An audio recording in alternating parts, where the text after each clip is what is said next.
कि एक्सेल के बारे में सारी इंफॉर्मेशन लेंगे कि एक्सेल को यूज क्यों किया जाता है।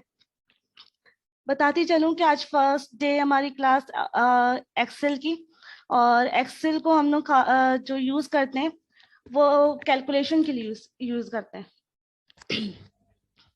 एक्सेल को ओपन किस तरह करना है वो तो बात की बात है, पहले ये हमें समझना है कि हाँ एक्सेल को इंस्टॉल कैसे होना है। आपकी लैपटॉप में या आपकी पीसी में आप उसको इंस्टॉल कैसे करोगे, आप डाउनलोड कैसे करना है। तो आपको उसके लिए जाना है अपने ब्राउजर में जाके आपने लिखना है getintoPC.com, और ये आपके पास एक वेबसाइट ओपन हो जाएगी। इसके सर्च इंजन में जाके आपने लिखना है MS ऑफिस 2010 कर लीजिए। लेटेस्ट वर्जन 2019 है अभी, तो फिलहाल आप MS ऑफिस 2010 करिए। ठीक है, जैसे ही आप इस पे लिख कर इसको इंटर प्रेस करेंगे, उसके बाद आपके पास यहाँ पे डिफरेंट MS ऑफिस के सॉफ्टवेयर अवेलेबल है। आप इनमें से किसी एक को इंस्टॉल कर लीजिएगा अपनी पीसी पे। इसमें सारे प्रोसेस बताए हुए, आप जो भी, फॉर एग्जांपल मैं MS ऑफिस 2010 ये फर्स्ट लिंक खोल रही हूँ। फर्स्ट लिंक ओपन करने के बाद आपने बिल्कुल ब्राउज स्क्रॉलिंग करके बिल्कुल नीचे आना है। यहाँ पे डाउनलोड का ऑप्शन दिया हुआ है। इसके अलावा हाउ टू इंस्टॉल पे जैसे आप क्लिक कीजिएगा, यहाँ पे आपको वीडियो गिवन है। इस वीडियो को आप पूरी तरह देखिएगा, ये आपको पूरा गाइड कर रहा है कि किस तरह इंस्टॉल करना है आपको अपने पीसी में MS ऑफिस। जैसे ही आप इंस्टॉल कर लेंगे,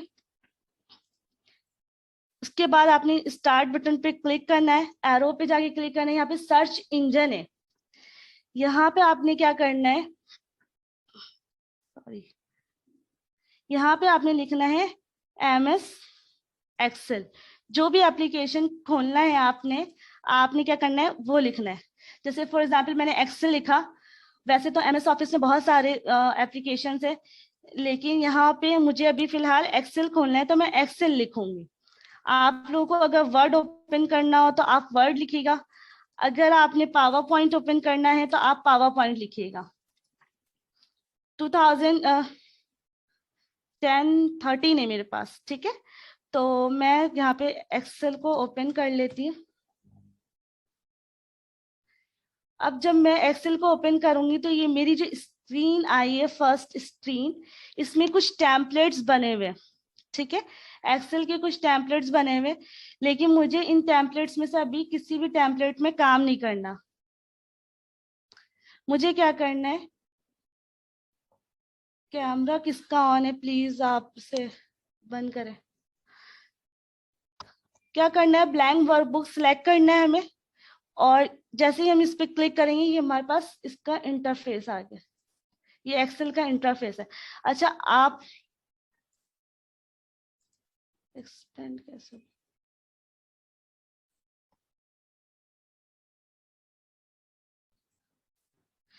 यहाँ पे एक्सेल का ये इंटरफेस आया।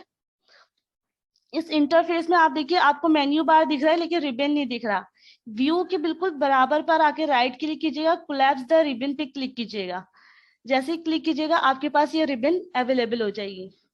सबसे पहले तो इसके इंटरफेस को समझ लेते हैं कि एक्सेल में कौन सी चीज को हम क्या कहते हैं। फर्स्ट इंटरफेस समझना लाजमी होता है, इसलिए क्योंकि जब तक किसी चीज से हमें पता नहीं होगा कि वो किस तरह है, उसका नाम क्या है। इवन हम किसी अजनबी बंदे से भी मिलते हैं तो उसके भी नाम को जानने की कोशिश करते हैं, उसके बारे में जानने की कोशिश करते हैं, अगर उससे हमें दोस्ती करनी होती है तो। सेम इसी तरह अगर हमें कोई एप्लीकेशन सीखना है तो उसके बारे में भी थोड़ी बहुत नॉलेज होनी चाहिए, ठीक है। तो सबसे पहले तो ये हमने एक्सेल खोला है, और एक्सेल की इंट्रोडक्शन देते चलूं कि ये इसका इंटरफेस कहलाता है। इसको GUI भी कहते हैं, GUI ऑफ एक्सेल, यानी graphical user interface. In short आप इंटरफेस भी कह सकते हैं। पहले इस पे हम लोग पढ़ लेते हैं। ये विंडो जो मेरे पास खुली हुई है, यहाँ पे ये जो ऑप्शन है सेव, अनडू और रीडू, इस ऑप्शन को, इस पूरे टूल को कहते हैं क्विक एक्सेस टूल बार।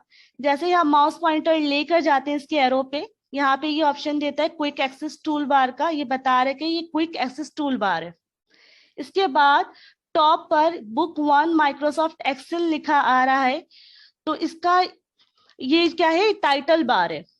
अब जब आप MS एक्सेल पे काम करने के बाद इसको सेव करेंगे तो ये बुक 1 से हटकर आपका नाम आ जाएगा, जो भी नाम आप इसको देते वो नेम आ जाएगा। फॉर एग्जाम्पल मैं अगर इसको सेव कर लेती हूँ ABC के नाम से किसी फोल्डर में, तो ये ABC के नाम से आ जाएगा, ठीक है। और माइक्रोसॉफ्ट एक्सेल ये ऐसे लिखा रहेगा। अब यहाँ पे जो है विंडो को मिनिमाइज करने के लिए, मैक्सिमाइज करने के लिए और क्लोज करने के लिए बटन मौजूद है, ठीक है।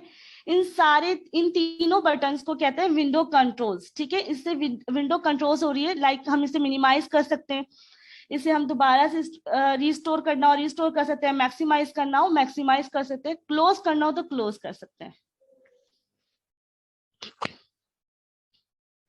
अच्छा, उसके बाद यहाँ पे फाइल मेन्यू है, ठीक है। ये फाइल पे जब आप क्लिक कीजिएगा तो यहाँ पे आपके पास आपके पास बहुत सारे ऑप्शंस होते हैं। लाइक अगर आपने कोई रिसेंट फाइल को ओपन करनी है तो वो आप कर सकते हैं। इसके अलावा कोई और फाइल आपने ओपन करनी है, जैसे एक्सेल की फाइल कहीं पे आपने सेव की है, उसको दोबारा ओपन करके काम करना है तो यहाँ से ओपन कर सकते हैं। यहाँ से न्यू डॉक्यूमेंट्स ले सकते हैं, न्यू शीट्स ले सकते हैं। इसके अलावा आप इसको सेव कर सकते हैं। सेम फाइल को 2 नेम से अगर सेव करना हो तो सेव एज कर सकते हैं। इसके अलावा प्रिंट प्रीव्यू हम इसकी चेक कर सकते हैं, प्रिंट कर सकते हैं। यहाँ से डिफरेंट ऑप्शंस है, ठीक है।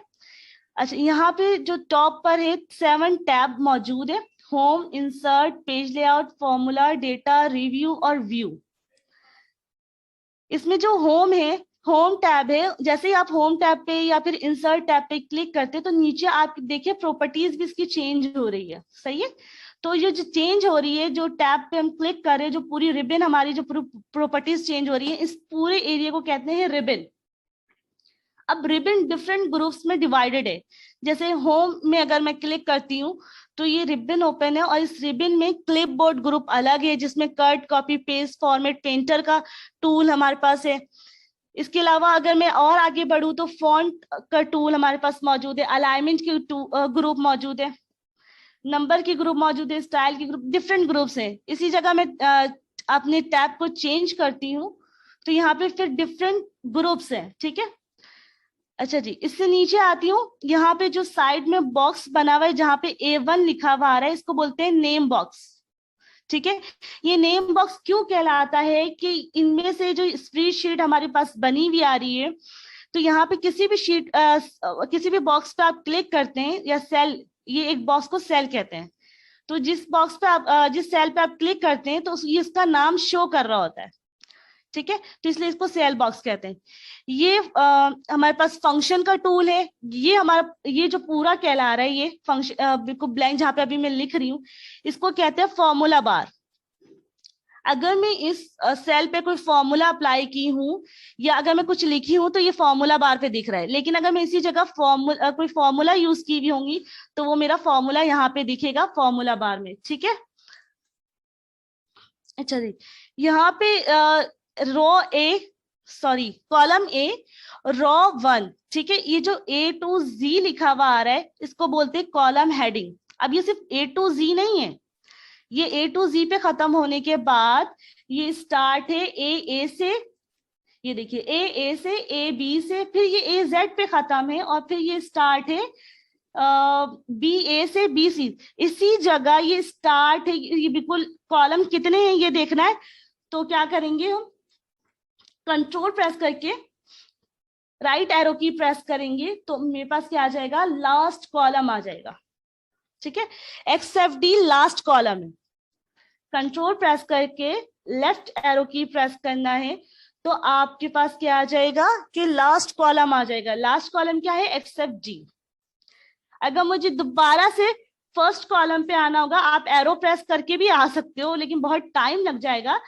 लेकिन फौरन से आना हो तो कंट्रोल लेफ्ट एरो की प्रेस करेंगे तो हम कॉलम A पर आ जाएंगे, और कंट्रोल प्रेस करके राइट एरो की प्रेस करेंगे तो लास्ट कॉलम पे चले जाएंगे।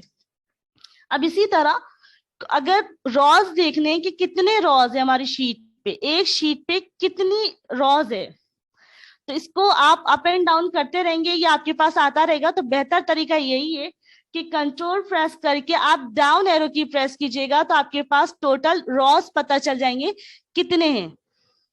10,48,576 रॉज हैं आपके, ठीक है। अच्छा, इसी जगह का मुझे फर्स्ट रॉ पे जाना होगा अगेन, तो मैं कंट्रोल प्रेस करके अप एरो की प्रेस करूंगी तो मैं फर्स्ट रॉ पे आ जाऊंगी, ठीक है। अच्छा, ये जो शीट्स बनी हुई हैं, ये छोटे छोटे जो बॉक्सेस हैं, इसको सेल कहते हैं, ये कॉलम कहलाता है और ये रॉ है, ठीक है। इसके बाद यहाँ पे टैब मौजूद है, इसको शीट टैब कहते हैं। मजीद अगर शीट पे काम करना हो तो ये ऐड का बटन मौजूद है, जैसे आप इस पे क्लिक कीजिएगा आपके पास शीट 2 ऐड हो जाएगी, फिर दोबारा आप जब क्लिक कीजिएगा तो शीट 3 ऐड हो जाएगी। अब आप जब प्रैक्टिकल करेंगे तो उस वक्त आपको इन सब चीजों की नीड होगी, ठीक है। जैसे sheet 1 for example, sheet number 1 पे हम लोगों ने अटेंडेंस शीट बना दिया, शीट नंबर 2 पे हम लोगों ने टीचर शेड्यूल बना दिया। इस तरह डिफरेंट प्रैक्टिकल्स हम लोग डिफरेंट शीट्स पे करेंगे। फिर यहाँ पे लेफ्ट टू राइट मूव करने के लिए स्क्रॉल बार मौजूद है। आप अपने पेज को टॉप टू डाउन मूव करते हैं, इसके लिए भी स्क्रॉल बार है, ठीक है। और लेफ्ट टू राइट मूव करने के लिए भी क्या है, स्क्रॉल बार है। यहाँ पे आपके पास जो है स्प्रेडशीट की व्यू मौजूद है, मतलब आप अपनी स्प्रेडशीट को किस किस तरह व्यू कर सकते हैं। ये आपके पास सिंगल सिंगल पेजेस पे दिख रहा है, ये आपके पास इस तरह फुल विंडो पे दिख रहा है। फिलहाल हम लोग इस मोड पे खड़े होकर काम करते हैं। ये डॉक्यूमेंट व्यू है, तो आप अपनी शीट को कितना जूम करके देखना चाहते हैं। अगर कोई चीज आपको नहीं दिख रही, आप उसको जूम कर लें, और अगर बिल्कुल 100% पे लेकर आना है तो आप सेंटर पे क्लिक करके 100% पे भी आ सकते हैं, ठीक है। हमेशा पेज को 100% पे रख के चेक करना चाहिए। अब इसमें ये जो बॉक्सेस हैं ये प्रिंटेबल नहीं है, ठीक है। ये अब आपको कैसे समझ में आएगा कि ये प्रिंटेबल नहीं है। ये जब आप फाइल में जाकर प्रिंट पे जाके क्लिक करते हैं और प्रिंट प्रीव्यू चेक करते हैं इसका, तो यहाँ पे देखिए आपके पास ब्लैंक पेज शो हो रहा है, क्योंकि हमने कुछ लिखा ही नहीं है। फॉर एग्जाम्पल मैं कुछ लिख कर आ जाती हूँ, यहाँ पे मैं लिख देती हूँ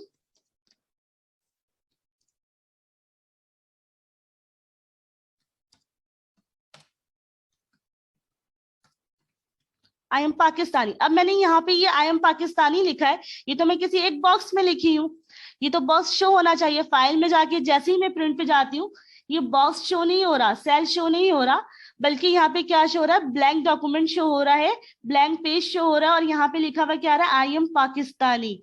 तो अगर आपने इन सेल्स को, इन कॉलम और रॉस को प्रिंटेबल बनाना है तो आपने इसे बॉर्डर देना होगा, ठीक है। तो बॉर्डर देने के लिए सबसे पहले क्या करते हैं कि उस सेल को या उतनी एरिया को, जितने एरिया पे आप बॉर्डर अप्लाई करना चाहते हैं, जितने एरिया पे आपने काम किया हुआ है, तो आप अपने एरिया को सिलेक्ट करना है, आपने उस पर राइट क्लिक करना है और कहाँ जाना है, फॉर्मेट सेल पे जाना है। जैसे ही फॉर्मेट सेल पे आप क्लिक कीजिएगा तो आपके पास फॉर्मेट सेल का डायलॉग बॉक्स आ जाएगा। इस डायलॉग, ये जो फॉर्मेट सेल की विंडो आई है, इसमें हमने कहाँ जाना है, बॉर्डर टैब में जाना है। ये सारे टैब्स हैं, ठीक है। Number, alignment, font, border, field, protection, ये सारे टैब्स कहलाते हैं। तो मुझे अभी फिलहाल कौन से टैब की जरूरत है, बॉर्डर टैब की जरूरत है। मैं बॉर्डर टैब पे क्लिक करती हूँ। ये स्टाइल ऑप्शन है, यहाँ से कोई भी स्टाइल आप पसंद कर लीजिए। नन कीजिएगा तो आपके पास कोई भी मतलब बॉर्डर नहीं आएंगे। अगर आउटलाइन आप क्लिक कीजिएगा तो जो इसके आउटसाइडेड जो बोल्ड है, आप उसमें बॉर्डर अप्लाई हो जाएगा। इन साइडेड पे क्लिक कीजिएगा तो अंदर की साइड पे भी जो बॉर्डर होंगे उस पे भी लाइन स्टाइल अप्लाई हो जाएगी। अब करना क्या है कि आउटसाइडेड हमें बोल्ड रखना है, बट इनसाइडेड हमें थिन लाइन रखनी है। तो क्या करना है, हमें थिन लाइन स्टाइल सिलेक्ट करना है और इनसाइड पे क्लिक करना है, तो ये क्या हो जाएगा, इनसाइडेड थिन लाइन स्टाइल अप्लाई हो जाएगी। अब अगर आपको अपने बॉर्डर पे कोई कलर अप्लाई करना है तो कलर पे जाकर यहाँ पे ऑटोमेटिक का ऑप्शन है, इसके जो एरो पे क्लिक कीजिएगा तो यहाँ पे कलर स्विच खुल जाएंगे, और इन कलर स्विच में जो कलर आपको पसंद हो कलर वो आप रख लीजिए। मजीद कलर देखना हो तो मोर कलर पे क्लिक कीजिए, आपके पास ये कलर मजीद ऑप्शन आ जाएंगे। यहाँ पे से भी कोई कलर नहीं पसंद आ रहा हो, कस्टम पे जाइए, आपने यहाँ पे कोई भी कलर सिलेक्ट कीजिए, उस कलर का यहाँ पे लाइट टोन और डार्क टोन आपको मिल जाएगा। ठीक है, जो भी टोन आपको पसंद हो आप उससे क्या करना है, सिलेक्ट करना है, ओके करना है, और ये फिर इधर अप्लाई हो जाएगा, लुक एंड देन ओके। ये देखिए, अब इसका अगर मैं आपको प्रिंट प्रीव्यू दिखाऊं तो देखिए ये अभी क्या है, प्रिंटेबल है, ये रॉज और कॉलम्स अभी प्रिंटेबल है। आई होप यहाँ तक के लेक्चर क्लियर हो गई होगी। अच्छा, अब करना ये क्या है कि मुझे अभी इस रॉज और कॉलम्स को हटाना है, मतलब ये जो मैंने बॉर्डर अप्लाई किया है इसको हटाना है। तो मैं राइट क्लिक करती हूँ, दोबारा से फॉर्मेट सेल पर आती हूँ, यहाँ पे नन पे क्लिक करती हूँ और ओके करती हूँ, तो ये बॉर्डर्स हट जाएंगे।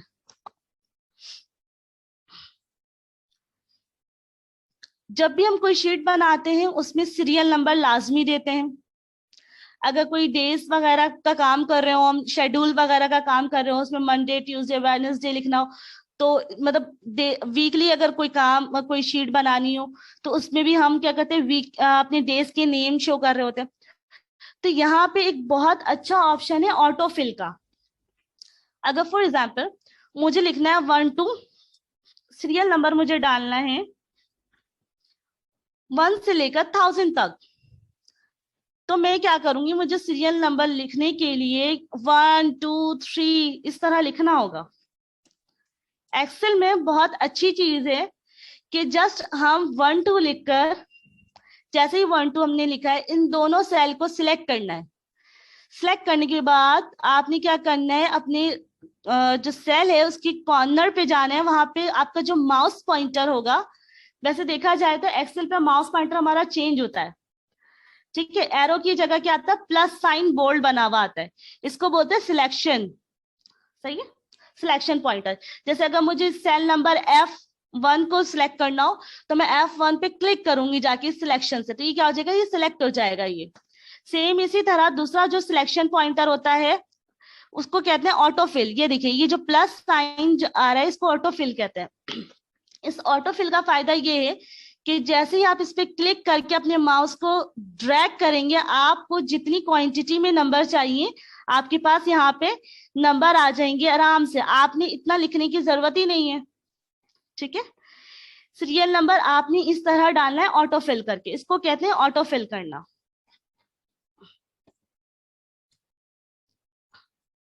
अच्छा, कंट्रोल प्रेस करके अप एरो की मैंने प्रेस किया तो मैं नॉर्मल पे आ गई। अच्छा, एक और चीज, अगर आपने कोई डेज के नेम डालने, जस्ट लाइक आपने मंडे, तो आपने मंडे ट्यूसडे पूरा नहीं लिखना, आपने जस्ट एक दिन का नाम लिखा, तो और उसके बाद ऑटो फिल के आपने आपको जितने भी चाहिए होंगे डेज वो आपके पास आ जाएंगे। इसी जगह अगर मुझे मंथ का नाम यहाँ पे शो करवाना है तो मैं क्या करूंगी, जैन लिखूंगी और मैं इसको ऑटो फिल करूंगी। तो या अच्छा, आप 3 वर्ड्स लिखेंगे तो 3 वर्ड्स में आपके ऑटो फिल होंगे, लेकिन अगर आप पूरा पूरा लिखते हैं, फॉर एग्जाम्पल जनवरी, और मैं इसको जब ऑटो फिल करूंगी तो ये फुल नेम के साथ आएगा। इसी जगह अगर डेज के नेम पे आप मंथ लिखते हैं तो आपके पास ये 3 वर्ड्स के डेज के नेम्स आ जाएंगे। क्लियर? अब एक्सेल पे जो मेन काम होता है वो होता है कैलकुलेशन करना। आप कोई भी शीट बनाते हो, फॉर एग्जाम्पल आपने कोई भी नंबर लिखा है और उसको आपने कैलकुलेट करना है। फॉर एग्जाम्पल मैं लिख देती हूँ यहाँ पे